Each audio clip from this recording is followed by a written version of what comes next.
दोस्तों, अगर आपको भूख लगी हो और आपके सामने खाने की टेबल लगी और आपसे ये कहा जाए कि आपकी जो मर्जी हो वो आप खा सकते हैं और चाहे जितना खा सकते हैं।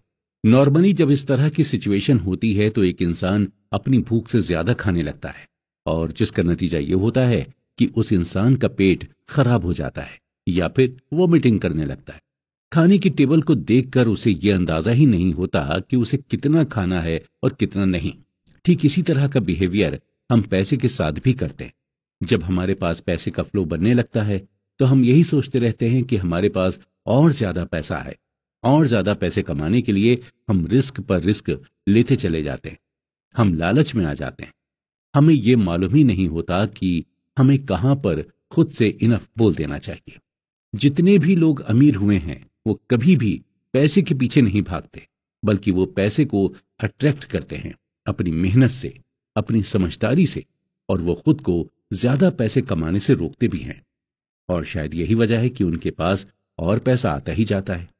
इस बात को डीपली समझाने के लिए ऑथर हमें रजत गुप्ता का एग्जाम्पल देते हैं। रजत गुप्ता कोलकाता में बॉर्न हुए थे, यानी पैदा हुए थे, और टीनेज में पहुंचते पहुंचते ये पूरी तरह से अनाथ हो चुके थे। लेकिन आगे चलकर जो उन्होंने अचीव किया वो वाकई में सरप्राइजिंग था। मिड 40s तक पहुंचते पहुंचते रजत मैककिन्से कंपनी के सीईओ बन गए थे। मैककिन्से दुनिया की सबसे बड़ी कंसल्टिंग फर्म है। मैकिन्से से 2007 में रिटायर्ड होने के बाद रजत को यूनाइटेड नेशन और इकोनॉमिक फोरम में भी काफी अहम रोल मिला, और रजत ने बिल गेट्स के साथ भी मिलकर कई सारे प्रोजेक्ट्स पर काम भी किया था। यानी ओवरऑल रजत एक प्रेस्टिजियस लाइफ को जी रहे थे, और सभी के लिए ये सीखने वाली बात थी कि एक इंसान जो स्लम में पैदा हुआ, उसका उठना बैठना दुनिया के बड़े बड़े लोगों के साथ था। 2008 तक रजत गुप्ता की वेल्थ $100 मिलियन हो गई थी। ये अमाउंट इतना था कि इस अमाउंट से रजत जो चाहते वो कर सकते थे। लेकिन रजत की ख्वाहिश कुछ और ही थी। वो मिलेनियर तो थे, लेकिन अब वो बिलेनियर बनना चाहते थे। रजत लगभग 5 कंपनीज के बोर्ड ऑफ डायरेक्टर्स में शामिल थे। इसके अलावा बिलेनियर बनने की ख्वाहिश को भी पूरा करने के लिए रजत गुप्ता साइड हसल भी करने लगे, यानी एक्स्ट्रा इनकम जनरेट करने के तरीके का इस्तेमाल करने लगे। रजत शेयर ट्रेडिंग भी जमकर करने लगे थे। उन्हें किसी ने टिप दी कि वॉरेन बुफेट बैंक के सर्वाइवल के लिए $5 बिलियन का फंड देने वाले हैं। रजत गोल्डमैन सैच्स के बोर्ड ऑफ डायरेक्टर्स में शामिल थे। गोल्डमैन इन्वेस्टमेंट बैंकिंग की फील्ड में काफी बड़ा नाम थी।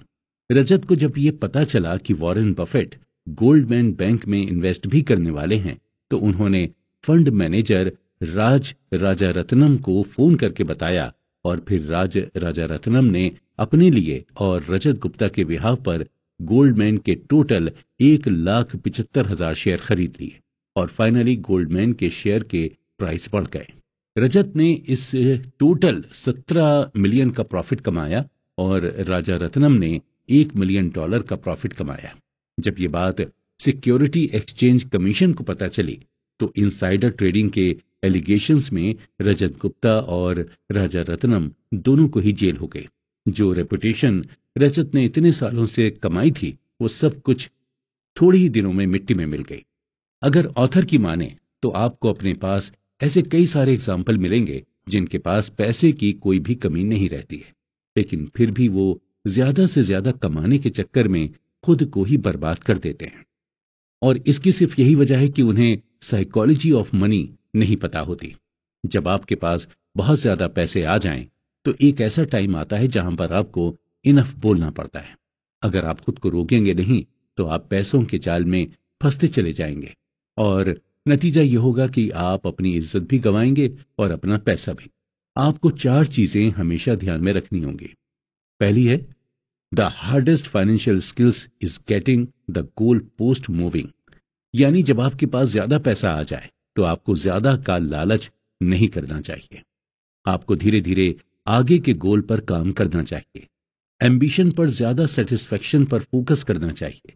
जितनी तेजी से आप पैसे की तरफ भागेंगे उतनी ही तेजी से पैसा आपसे दूर भागेगा। इसलिए जरूरी यह है कि आप धीरे धीरे पैसे की तरफ जाएं और पैसे से सेटिस्फाइड होना सीखें। दूसरी है, social comparison is the problem here. अपनी वेल्थ का, अपनी इनकम का कंपैरिजन किसी और से बिल्कुल भी ना करें, क्योंकि सोशल कंपैरिजन एक ऐसी लड़ाई है जो कोई भी जीत नहीं सकता। और ये लड़ाई कभी खत्म नहीं होती, लेकिन इसे खोलते खेलने वाला हारता जरूर है।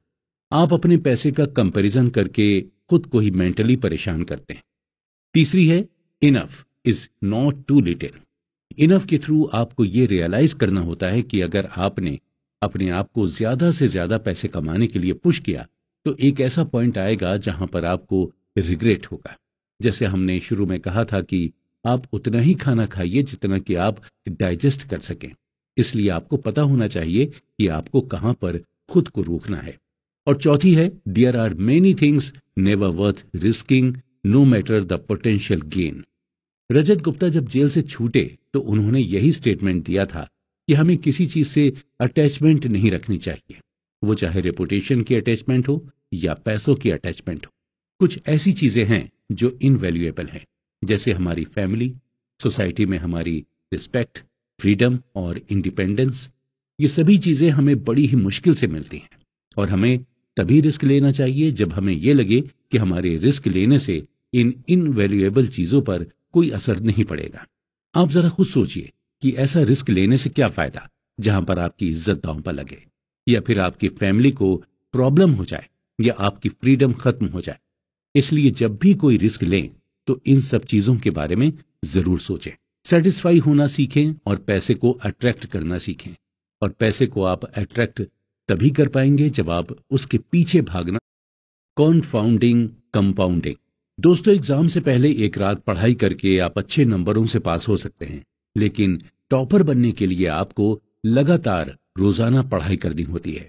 आप सिर्फ एक दिन पढ़कर टॉप नहीं कर सकते। अगर आपको कोई कंपटीशन एग्जाम बीट करना हो तो उसके लिए एक ही दिन की पढ़ाई काफी नहीं होती, बल्कि आपको हर दिन थोड़ा थोड़ा पढ़ना होता है।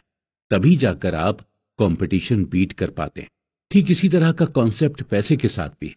पैसा उसी को अपनी तरफ खींचता है जो उसके पीछे लगातार कंसिस्टेंसी के साथ मेहनत करता जाता है।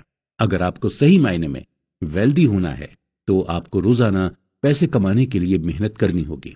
अक्सर लोग जल्दी से अमीर बनने की सोचते हैं, और जल्दी पैसे कमाने के चक्कर में वो लोग गलत तरीकों का इस्तेमाल करने लगते हैं। और नतीजा ये होता है कि जितनी तेजी से वो पैसा कमाते हैं, उतनी ही तेजी से उनका पैसा चला भी जाता है। उन्हें पैसे की साइकोलॉजी पता नहीं होती। उन्हें ये नहीं मालूम होता कि पैसा उनसे अट्रैक्ट होता है, जो उसे पाने के लिए हर दिन मेहनत करते जाते हैं। हम छोटी छोटी चीजों को करके ही बड़ी चीजों को पा सकते हैं।